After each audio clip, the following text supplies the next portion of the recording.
ಸರಸಮ್ಮನಿಗೆ ಕೋಪ ಅಧಿಕ. ಅವರಿಗೆ ಇಷ್ಟ ಇಲ್ಲದ ವಿಷಯ ನಡೆದ್ರೆ ಅವರು ಭದ್ರಕಾಳಿಯಾಗಿ ಬದಲಾಗುತ್ತಾರೆ. ಅವರ ಗಂಡ ದೊರೆಸ್ವಾಮಿ ಯಾವಾಗಲೂ ಕೋಪ ಬರುವ ಹಾಗೆ ನಡ್ಕೊಳ್ತಿದ್ರು. ಇದರಿಂದ ಸರಸಮ್ಮ ಕೂಡ ಅವರನ್ನು ಯಾವಾಗ್ಲೂ ಬೈತಾನೇ ಇದ್ರು. ಏನಮ್ಮ ಸರಸು, ಗಂಡನಿಗೆ ಏನ್ ಬೇಕು ಅದ್ನ ನೀನು ಮಾಡದೇ ಇಲ್ವಾ? ಯಾವಾಗ ನೋಡಿದ್ರು ಬೈತಾನೆ ಇರ್ತೀಯ. ವಯಸ್ಸಾಯ್ತು, ಗಂಡನ ಸ್ವಲ್ಪ ಚೆನ್ನಾಗ್ ನೋಡ್ಕೊಳ್ಳೋಣ ಅಂತ ಆಲೋಚನೆ ಮಾಡಲ್ವಾ? ನಿಮಗೆ ಅದೊಂದೇ ಕಡಿಮೆ ಆಗಿರೋದ್ರಿ. ಇವಾಗ ನೀವು ಸರಿಯಾಗಿದ್ರೆ ನಾನ್ ಯಾಕೆರಿ ನಿಮ್ನ ಬೈತೀನಿ? ಹೌದು, ಇವಾಗ ನಿಮ್ಗೆ ಏನ್ ಬೇಕು? ನನಗೆ ಸರಿಯಾಗಿ ನಿದ್ರೆನೇ ಬರೋದಿಲ್ಲ ಕಣೆ. ಕೈಯಲ್ಲಿ 5 ಪೈಸೆ ಕೂಡ ಇಲ್ಲ, ಅದ್ರಿಂದನೇ ಅರ್ಧ ನಿದ್ರೆನೇ ಬರಲ್ಲ. ಜೋಬಲ್ಲಿ 1 ಪೈಸೆ ಅಲ್ಲರಿ, 10 ರೂಪಾಯಿ ಕೂಡ ಇದ್ರೆ ಮಾತ್ರ ನಿದ್ರೆ ಬರೋದು. ನೀವು ಮನ್ಸೊಳಗೆ ಏನೋ ಆಲೋಚನೆ ಮಾಡ್ಕೊಂಡಿದ್ರೆ ನನಗೆ ಮಾತ್ರ ಹೇಗೆರಿ ಗೊತ್ತು? ಅಲ್ಲ ಕಣೆ, ನಾನೇನಾದ್ರೂ ನಿನ್ ಜೊತೆ ಹೇಳಿದ್ರೆ ನೀನು ಭದ್ರಕಾಳಿ ರೀತಿ ಆಟ ಆಡ್ತೀಯ ಅಲ್ವಾ? ಅಯ್ಯೋ, ನೀವು ನನ್ ಗಂಡ ಕಣ್ರಿ, ನಿಮಗೆ ಏನ್ ಬೇಕು ಅಂತ ನನ್ ಜೊತೆ ಹೇಳಿದ್ರೆ ನಾನ್ ಕೊಡಲ್ವಾ? ಇವಾಗ ಏನ್ರಿ ನಿಮಗೆ? ಜೋಬಲ್ಲಿ ಹಣ ಬೇಕು, ನಾನ್ ಹಣ ಕೊಟ್ರೆ ತಗೊಂಡೋಗಿ ಸಾರಾಯಿ ಕುಡ್ದು ಬಂದು ನಿದ್ರೆ ಮಾಡ್ತೀರಾ, ಅಷ್ಟೇ ತಾನೇ? ಆಹಾ, ನಿನ್ನಂತ ಹೆಂಡ್ತಿ ಎಲ್ಲ ಗಂಡಂದಿರಿಗೂ ಸಿಕ್ಬಿಟ್ರೆ ಗಂಡಂದಿರಿಗೆ ಕಷ್ಟನೇ ಇಲ್ಲ. ಸರಿ ಸರಿ, ಬೇಗ ಹೋಗಿ ತಗೊಂಬಾ. ಹೀಗೆ ಮನೆ ಒಳಗೆ ಹೋದ ಸರಸಮ್ಮ ಕೈಯಲ್ಲಿ ಒಂದು ಸೌಟನ್ನ ತಗೊಂಬಂದ್ರು. ಆ ಸೌಟನ್ನು ನೋಡಿ ರಂಗಸ್ವಾಮಿ ಅಲ್ಲಿಂದ ಓಡೇ ಹೋದ್ರು. ಅಷ್ಟರಲ್ಲಿ ಸರಸಮ್ಮನ ಮಗನಾದ ವಂಶಿ ಒಂದು ಹುಡುಗಿಯನ್ನು ಮದ್ವೆ ಮಾಡ್ಕೊಂಡು ಮನೆ ಅಂಗಳದಲ್ಲಿ ಬಂದು ನಿಂತ. ಅದನ್ನು ನೋಡಿ ಸರಸಮ್ಮ ದೊರೆಸ್ವಾಮಿ ಶಾಕ್ ಆದ್ರು. ವಂಶಿ, ಏನು ಇದು? ನಾನ್ ನೋಡ್ತಾ ಇರೋದು ನಿಜನಾ? ಏನು ಇದು? ಲೇ, ನೀನ್ ಬಾಯಿ ಮುಚ್ಕೊಂಡ್ ನಿತ್ಕೊಂಡ್ರೆ ಏನು ತಪ್ಪು ಮಾಡಿಲ್ಲ ಅಂತನಾ? ಬಾಯಿ ತೆರೆದು ಹೇಳೋ. ಅಪ್ಪ, ಇವಳ ಹೆಸರು ವನಜ. ನಾವಿಬ್ರು ಒಟ್ಟಿಗೆ ಓದ್ದೋ. ಇವಳು ಗೌರ್ಮೆಂಟ್ ಕೆಲ್ಸಕ್ಕೆ ಪ್ರಿಪೇರ್ ಆಗ್ತಿದ್ದಾಳೆ. ಇವ್ರ ಮನೆಯಲ್ಲಿ ಇವಳಿಗೆ ಮದ್ವೆ ಮಾಡ್ಬೇಕು ಅಂತ ತೀರ್ಮಾನ ಮಾಡಿದ್ರು. ಅದ್ರಿಂದನೇ ನಾವು ಮದ್ವೆ ಮಾಡ್ಕೊಂಡು. ಅಪ್ಪ, ನನ್ನನ್ನು ಕ್ಷಮಿಸಿ. ಅಮ್ಮ, ನೀವು ಕೂಡ ನನ್ನನ್ನು ಕ್ಷಮಿಸಿ. ನೀವು ನನ್ನ ಒಪ್ಕೋತೀರಾ ಅಂತಾನೆ ನಾನೀಗೆ ಮಾಡ್ಕೊಂಡೆ. ಹೌದೌದು, ಇವನೇನೋ ದೊಡ್ಡ ಸಾಹಸ ಮಾಡ್ಕೊಂಡ್ ಬಂದಿದ್ದಾನೆ. ಇವನ್ ಮೇಲೆ ನಂಬಿಕೆ ಬರ್ಲಿಕ್ಕೆ. ನೀನು ಮದ್ವೆ ಆಗುವಾಗ ನಮ್ಮ ಯೋಚನೆ ನಿನಗೆ ಬರ್ಲಿಲ್ವಾ? ಈ ವಿಷಯನ ನಮಗೆ ಹೇಳಿದ್ರೆ ನಿನ್ ಮದ್ವೆನ ಎಷ್ಟ್ ಚೆನ್ನಾಗ್ ಮಾಡ್ತಿದ್ದೋ. ರೀ, ಸ್ವಲ್ಪ ಹೊತ್ತು ಸುಮ್ನಿರ್ತೀರಾ? ಅದಲ್ಲ ಕಣೆ, ಸ್ವಲ್ಪ ಹೊತ್ತು ಸುಮ್ನಿರಿ ಅಂತ ಹೇಳಿದ್ದು. ನನ್ನ ಕ್ಷಮಿಸಿ ಅಮ್ಮ, ನೀವ್ ಅರ್ಥ ಮಾಡ್ಕೋತೀರಾನೆ ಹೀಗೆ ಮಾಡ್ಬಿಟ್ಟೆ. ನೀವ್ ಅರ್ಥ ಮಾಡ್ಕೊಂಡಿಲ್ಲ ಅಂದ್ರೆ ನನ್ನ ಯಾರು ಅರ್ಥ ಮಾಡ್ಕೋತಾರೆ? ಹೀಗೆ ವಂಶಿ ತನ್ನ ತಾಯಿಯ ಕಾಲಿಗೆ ಬಿದ್ದು ಕ್ಷಮೆಯನ್ನು ಕೇಳಿದ. ಆ ನಂತರ ಸರಸಮ್ಮ ಕಣ್ಣೀರ್ ಹಾಕುತ್ತಾ ಮನೆಯೊಳಗೆ ಹೊರಟೋದ್ರು. ಮನೆಯೊಳಗೆ ಹೋದವರು ಆರತಿಯನ್ನು ತೆಗೆದುಕೊಂಡು ಬಂದು ನವದಂಪತಿಯನ್ನು ಮನೆಯೊಳಗೆ ಬರಮಾಡಿಕೊಂಡ್ರು. ಹೀಗೆ ಆ ದಿನ ರಾತ್ರಿ ಯಾರೂ ಊಟ ಮಾಡ್ಲಿಲ್ಲ. ಮರುದಿನ ವಂಶಿ ಅವನ ತಾಯಿಯ ರೂಮಿಗೆ ಹೋಗಿ, ಅಮ್ಮ, ಹೀಗೆ ನನ್ ಜೊತೆ ಮಾತಾಡದೆ ಇರ್ಬೇಡಿ. ನಿಮ್ ಮನ್ಸಿಗೆ ನನ್ನಿಂದ ಬೇಜಾರಾಗಿದೆ ಅಂತ ಗೊತ್ತು. ಆದ್ರೆ ನೀವು ನನ್ನ ಅರ್ಥ ಮಾಡ್ಕೋತೀರಾ ಅಂತಾನೆ ನಿಮ್ ಜೊತೆ ಹೇಳ್ದೆ ನನ್ನಿಷ್ಟಕ್ಕೆ ನಾನೇ ಮದ್ವೆ ಮಾಡ್ಕೊಂಡು ಬಂದ್ಬಿಟ್ಟೆ. ಹೀಗೆ ಅವರಿಬ್ಬರು ಮಾತಾಡ್ತಾ ಇರುವಾಗ ವನಜ ಅಲ್ಲಿಗೆ ಬಂದ್ಲು. ಅತ್ತೆ, ನನ್ನಿಂದ ಇವ್ರನ್ನ ಹೀಗೆ ನೋಡ್ಲಿಕ್ಕೆ ಆಗ್ತಾನೇ ಇಲ್ಲ. ಇವ್ರು ನನ್ನ ಮದ್ವೆ ಮಾಡ್ಕೊಂಡು ದೊಡ್ಡ ತಪ್ಪು ಮಾಡಿದ್ದಾರೆ ಅನ್ಕೋತೀನಿ. ನೀವು ಮಾತಾಡದೆ ಇರುವುದ್ರಿಂದ ಅವರು ತುಂಬಾ ದುಃಖ ಪಡ್ತಾ ಇದ್ದಾರೆ. ನನ್ನಿಂದ ಅವ್ರನ್ನ ಹೀಗೆ ನೋಡ್ಲಿಕ್ಕೆ ಆಗ್ತಿಲ್ಲತ್ತೆ. ಹೀಗೆ ವನಜನ ಮಾತು ಕೇಳಿ ಸರಸಮ್ಮ ವಂಶಿ ಮತ್ತು ವನಜನನ್ನು ಪಕ್ಕಕ್ಕೆ ಕರೆದುಕೊಂಡು ತಬ್ಬಿಕೊಂಡ್ರು. ಯಾವ ತಾಯಿಯಾದ್ರೂ ಮಗನ ಮದ್ವೆ ಬಗ್ಗೆ ಆಲೋಚನೆ ಮಾಡಿರ್ತಾಳೆ. ಸರಿ, ನಾನ್ ನಿಮ್ನ ಕ್ಷಮಿಸ್ಬಿಟ್ಟೆ. ಸರಿ, ಹೋಗಿ ಕೂತ್ಕೊಳ್ಳಿ, ನಾನ್ ನಿಮಗೆ ಹೋಗಿ ತಿಂಡಿ ಮಾಡಿ ತಗೊಂಬರ್ತೀನಿ. ಹಾಗೆ ಹೇಳಿ ಸರಸಮ್ಮ ಅಡುಗೆ ಮನೆಯೊಳಗೆ ಬಂದು ತನ್ನ ಮಗನಿಗೆ ಇಷ್ಟವಾದ ಅಡುಗೆಯನ್ನೆಲ್ಲ ಮಾಡಿಕೊಟ್ರು. ಆ ನಂತರ ಅವರಿಗೆ ಬಡಿಸಿದ್ರು. ಆ ನಂತರ ದೊರೆಸ್ವಾಮಿಯವರಿಗೂ ಕೂಡ ಬಡಿಸಿದ್ಲು. ಎಲ್ಲರ ಊಟ ಮುಗಿದ ನಂತರ ಅವಳು ಕೂಡ ಊಟ ಮಾಡಿ ರೂಮಿಗೆ ಬಂದು ಅಳ್ತಾ ಇದ್ಲು. ಏನ್ ಸರಸು, ಇವಾಗಷ್ಟೇ ತಾನೆ ನಿನ್ ಮಗನಿಗೆ ಏನೆಲ್ಲ ಬೇಕು ಅಂತ ಅವನಿಗೆ ಇಷ್ಟವಾದ ಅಡಿಗೆನೆಲ್ಲ ಮಾಡಿಕೊಟ್ಟೆ. ಎಲ್ರ ಜೊತೆ ಕೂತು ಸಂತೋಷವಾಗಿ ನಗ್ನಗ್ತಾ ಇದ್ದೆ. ಇವಾಗ ರೂಮ್ ಒಳಗೆ ಬಂದು ಅಳ್ತಾ ಇದ್ದೀಯಾ? ಏನಾಯ್ತು? ಏನ್ ವಿಷಯ? ಸ್ವಲ್ಪ ಬಾಯಿ ಮುಚ್ತೀರಾ? ನೀವು ಏನ್ ಮಾತಾಡ್ಬೇಡಿ. ನನ್ ಮಗ ಹೀಗೆ ಮದ್ವೆ ಮಾಡ್ಕೊಂಡ್ ಬಂದ್ರೆ ನಾನ್ ನೋಡ್ಕೊಂಡ್ ಸುಮ್ನೆ ಇರೋದಾ? ನನ್ನ ಮಗನಿಗೆ ಎಲ್ಲರ ಮುಂದೆ ತುಂಬಾ ಗ್ರ್ಯಾಂಡ್ ಆಗಿ ಮದ್ವೆ ಮಾಡೋಣ ಅಂತ ಎಷ್ಟೊಂದು ಆಲೋಚನೆ ಮಾಡಿದ್ದೆ. ಆದ್ರೆ ಆ ಮಂತ್ರ ಮಾಡವಳೆ ನನ್ ಗಂಡನ ಅವಳು ಸೆರ್ಗಲ್ಲಿ ಕಟ್ಟಿ ಹಾಕಿದಾಳೆ. ಇವಾಗ ಅವಳು ಮಾಯ ಮಾಡಿರ್ತಾಳೆ.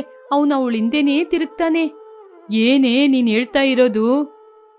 ನನ್ ಮಗನ್ನ ಅವಳು ಸೆರ್ಗಲ್ಲಿ ಕಟ್ಟಿ ಹಾಕಿದಾಳೆ. ಇವಾಗ ನಾನ್ ಏನ್ ಹೇಳಿದ್ರು ಅವನಿಗೆ ಅರ್ಥ ಆಗೋದಿಲ್ಲ. ಇನ್ನು ಸ್ವಲ್ಪ ದಿನ ಹೀಗೇನೆ ಬಿಟ್ಟು ಆ ಹುಡುಗಿನ ಆದಷ್ಟು ಬೇಗ ಈ ಮನೆಯಿಂದ ಆಚೆ ಕಳಿಸ್ತೀನಿ. ಆ ದಿನ ಬರ್ಲಿಕ್ಕೆ ಇನ್ನೂ ತುಂಬಾ ದಿನ ಇಲ್ಲ ಕಣ್ರಿ. ನೀವು ಬಾಯಿ ಮುಚ್ಕೊಂಡು ಸುಮ್ನೆ ನಿಂತು ನೋಡ್ತಾ ಇರಿ. ಆ ಮಾತು ಕೇಳಿ ರಂಗಸ್ವಾಮಿ ಶಾಕ್ ಆದ್ರು. ಹೀಗೆ 2-3 ದಿನ ಎಲ್ಲರೂ ನಗ್ನಗ್ತಾ ಸಂತೋಷವಾಗಿದ್ರು.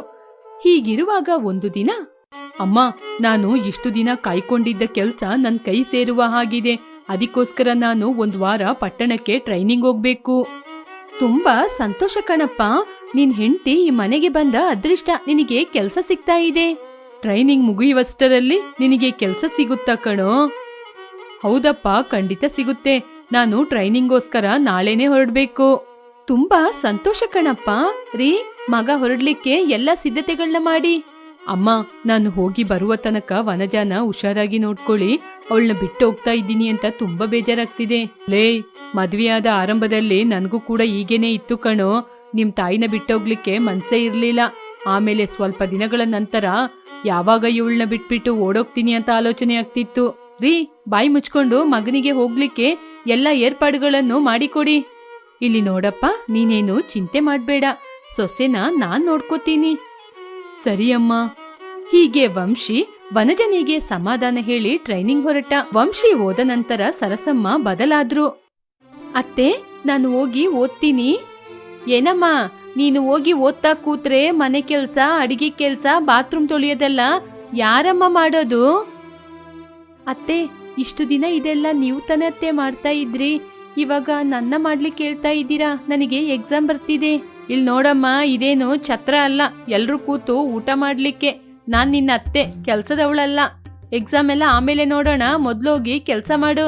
ಆ ಮಾತನ್ನು ಕೇಳಿ ವನಜ ತುಂಬಾನೇ ದುಃಖಪಟ್ಲು. ಹೀಗೆ ತುಂಬಾ ದುಃಖದಿಂದ ವನಜ ಅತ್ತೆ ಜೊತೆ ಯಾಕೆ ಇನ್ನು ವಾದ ಮಾಡ್ಬೇಕು ಅಂತ ಮನೆಯ ಎಲ್ಲಾ ಕೆಲ್ಸವನ್ನು ಮಾಡಿದ್ಲು. ಹೀಗೆ ರಾತ್ರಿಯಾಗುತ್ತಾ ಬಂತು. ರಾತ್ರಿಗೆ ಕೂಡ ಅಡಿಗೆಯನ್ನು ಮಾಡಿ ತನ್ನ ಮಾವನ ಜೊತೆ ಕೂತ್ಕೊಂಡು, ಅಮ್ಮ ವನಜ, ಇವತ್ತು ಸಾರ್ ನೀನೇ ಮಾಡಿದ, ತುಂಬಾ ಚೆನ್ನಾಗಿದೆ. ಮಾವ, ಬೇಳೆ ಸಾರ್ ಕೂಡ ಮಾಡಿದೀನಿ, ಅದು ಚೆನ್ನಾಗಿದೆ. ಹೀಗೆ ವನಜ ಅವಳ ಮಾವನ ಜೊತೆ ಸಂತೋಷವಾಗಿ ಮಾತಾಡ್ತಾ ಇರುವಾಗ ಸರಸಮ್ಮ ಬಿಸಿ ಬಿಸಿ ಸಾಂಬಾರನ್ನು ತೆಗೆದುಕೊಂಡು ಬಂದು ವನಜ ಮುಖಕ್ಕೆ ಉಯ್ದ್ರು. ಹಾಗೆ ಮಾಡಿದ್ರಿಂದ ವನಜನಿಗೆ ತುಂಬಾನೇ ಕೋಪ ಬಂತು. ಆದ್ರೂ ಕೂಡ ಅವಳು ಕೋಪವನ್ನು ಕಡಿಮೆ ಮಾಡ್ಕೊಂಡ್ಲು. ಈ ದರಿದ್ರ ಕೆಟ್ಟವಳು ಮಾಡಿರುವ ಸಾಂಬಾರ್ ತಿಂದು ನನಗೆ ಹೊಟ್ಟೆ ನೋವಾಗ್ತಿದೆ. ಇದ್ನ ನಾನು ತಿನ್ಬೇಕು ಅಂತ ಮಾಡ್ದ ಅಥವಾ ನನ್ನ ಕೊಲ್ಬೇಕು ಅಂತ ಮಾಡ್ದ? ಯಾವ ಗಳಿಗೆಲ್ ನನ್ ಮನೆ ಸೇರ್ದೆ ಕಣೆ ನೀನು? ಹಾಗೆ ಬೈದು ಅಲ್ಲಿಂದ ಹೊರಟೋದ್ಲು. ಸರಸಮ್ಮ ಹೀಗೆ ಮಾಡಿದ್ರಿಂದ ವನಜ ಅಳುತ್ತಾ ಕಣ್ಣೀರಾಗ್ತಾನೆ ಇದ್ಲು. ವಂಶಿ ಕೂಡ ಇಲ್ಲದ ಕಾರಣ ತುಂಬಾನೇ ದುಃಖ ಪಡ್ತಿದ್ಲು. ಮಾರನೆಯ ದಿನ, ಅತ್ತೆ, ಎಲ್ಲಾ ಕೆಲ್ಸವನ್ನು ಮಾಡಿದೀನಿ. ಇವಾಗ ನಾನೋಗಿ ಓದ್ತೀನಿ. ನನಗೆ ಎಕ್ಸಾಮ್ ಬರ್ತಿದೆ. ಹೊಲದಲ್ಲಿ ಎಲ್ಲಾ ಬೆಳೆನೂ ನಾಶ ಆಗ್ತಿದೆ. ನಿಮ್ಮ ಮಾವನ್ಗೆ ಬೇರೆ ಜ್ವರ. ಏನು, ನನಗೆ ಜ್ವರನಾ? ಏನ್ರಿ, ನಿಮಗೆ ಜ್ವರ ಅಲ್ವಾ? ಅದಕ್ಕೆ ತಾನೇ ಹೊರಗಡೆ ಕೆಲ್ಸಕ್ಕೆ ಕೂಡ ಹೋಗ್ಲಿಲ್ಲ. ಸೊಸೆ ಹೋಗಿ ಗಿಡಗಳಿಗೆ ನೀರಾಕ್ತಾಳೆ, ನೀವು ಇರಿ. ಹೊರಗಿನ ಕೆಲ್ಸ ನಾನು ಹೇಗತ್ತೆ ಮಾಡೋದು? ಏನಮ್ಮ ಬಾಯಿ ಉದ್ದಾಗ್ತಾ ಇದೆ? ಅತ್ತೆ ಅಂತ ಕೂಡ ನೋಡ್ದೆ ಮರ್ಯಾದೆ ಇಲ್ದೆ ನನ್ನ ಮಾತಾಡ್ಸ್ತಾ ಇದೀಯಾ? ಅತ್ತೆ ಹಾಗೆ ಮಾತನಾಡುವಾಗ ವನಜನಿಗೆ ಕೋಪ ಬಂತು. ಆದರೂ ಅವಳು ಸಮಾಧಾನ ಮಾಡಿಕೊಳ್ಳುತ್ತಾ, ಅತ್ತೆ, ಇವಾಗ ನಿಮ್ಗೆ ಏನ್ ಪ್ರಾಬ್ಲಮ್? ನನ್ನ ನಿಮ್ ಮಗ ಮದ್ವೆ ಮಾಡ್ಕೊಂಡ್ ಬಂದಿದ್ದು ನಿಮಗೆ ಇಷ್ಟ ಆಗ್ಲಿಲ್ಲ. ಅವ್ರ ಮುಂದೆ ನಾಟಕ ಆಡ್ಕೊಂಡು ಇದ್ರಿ, ಇವಾಗ ಮಾತಾಡ್ತಿದ್ದೀರಾ. ಅಯ್ಯೋ ಅಯ್ಯೋ ಅಯ್ಯೋ, ಹೇಗೆ ಬಾಯಿಗೆ ಬಂದಂಗೆ ಮಾತಾಡ್ತಿದ್ದಾಳೆ. ಇಲ್ ನೋಡಮ್ಮ, ಇನ್ ಮುಂದೆ ನೀನ್ ಈ ಮನೇಲಿ ಇರಕ್ಕಾಗಲ್ಲ. ನನ್ ಗಂಡ ಬರುವ ತನಕ ನಾನು ಇಲ್ಲೇ ಅತ್ತೆ ಇರೋದು. ಏನೇ ನಿನ್ ಗಂಡ? ಅವನು ನನ್ ಮಗ ಕಣೆ. ಅವನಿಗೆ ಅದು ಇದು ಅಂತ ಮಾಟ ಮಂತ್ರ ಮಾಡಿ ನಿನ್ ಸೆರ್ಗಲ್ಲಿ ಅವನ್ನ ಕಟ್ಟಿ ಹಾಕೊಂಡಿದ್ದೀಯಾ?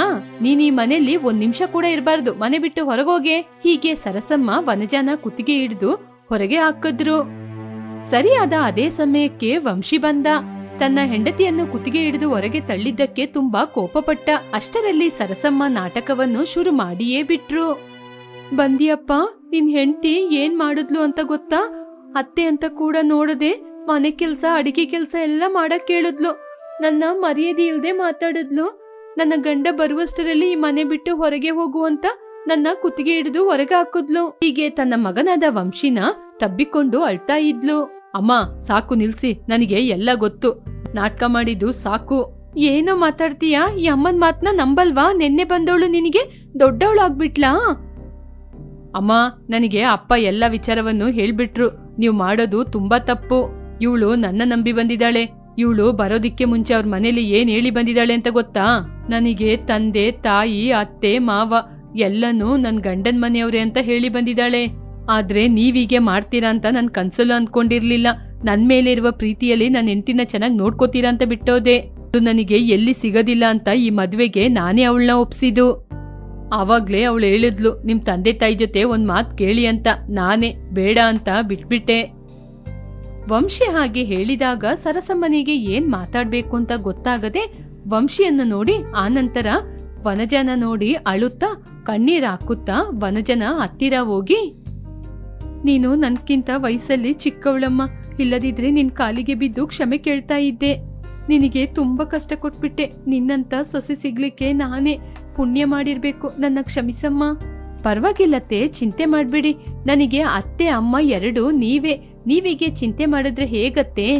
ಹೀಗೆ ಸರಸಮ್ಮ ಅಂದಿನಿಂದ ತನ್ನ ಸೊಸೆನ ಅರ್ಥ ಮಾಡ್ಕೊಂಡ್ರು. ಅಂದಿನಿಂದ ಅತ್ತೆ ಸೊಸೆ ಇಬ್ಬರು ತುಂಬಾನೇ ಅನ್ಯೋನ್ಯವಾಗಿ ಇದ್ರು. ಹೀಗೆ ಸ್ವಲ್ಪ ದಿನದಲ್ಲಿ ವನಜನಿಗೆ ಗೌರ್ಮೆಂಟ್ ಕೆಲಸ ಸಿಕ್ತು. ಅಂದಿನಿಂದ ಆ ಕುಟುಂಬ ಯಾವ ಕಷ್ಟನೂ ಇಲ್ಲದೆ ಎಲ್ಲರೂ ಅನ್ಯೋನ್ಯವಾಗಿ ಸಂತೋಷವಾಗಿದ್ರು.